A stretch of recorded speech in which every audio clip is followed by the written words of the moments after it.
Bon dia poble. Avui em pregunta un company què penso del Consell per la República i jo crec que és la reflexió que li he fet d'avui, que el Consell per la República ha estat per enganyar-nos un temps més. No servirà per res perquè després de que Junts hagi tornat a fitxar, com sempre, per l'estat nazi o anal espanyol, ha perdut tota la credibilitat que tenia, tota l'esperança que teníem els catalans. Ara tornaran a sortir unes llistes noves, perquè la CUP mig desapareixerà, i aquests vots s'han de recollir cap a un altre perquè no vagin a un sol grup, anar dividint el vot català sempre. De passada, ens envien a l'Évole, etc. Per què? Per recordar-nos cada dia, amb la provocació que té l'estat espanyol vers Catalunya, de que estem a Espanya. I fixa't que cada dia, quan es gasta l'Évole, surt un altre, després un altre. La provocació constant per recordar-nos als catalans de que estem a Espanya, de que som espanyols per derecho de conquista, de violació, de robatori, etc. Fins aquí, ja ho sabem.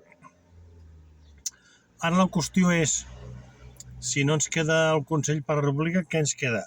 Res. No ens queda res.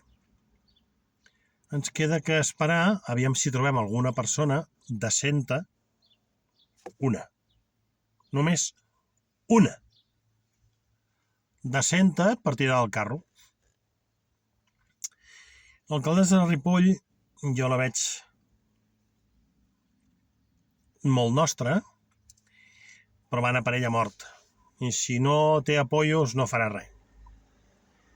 Llavors es tracta d'apoyar aquesta persona o de buscar alguna altra, però de moment no tenim ningú més. Abans aquesta nana està sola i diu el que molts creiem que ha de dir. Van a per ella així, des de la Generalitat. Des de la Generalitat. És a dir, l'enemic no és Madrid. No, l'enemic som nosaltres. Hem de fer neteja a casa nostra, però neteja. Esquerra Republicana, la CUP, tot això és xusma. Tots viuen dels nostres impostos. I la reflexió era aquesta. Hem de fer neteja a casa, trobar una persona digna que ens representi i tirar tots d'aquell carro. Ni tants partits polítics ni tantes hòsties consagrades.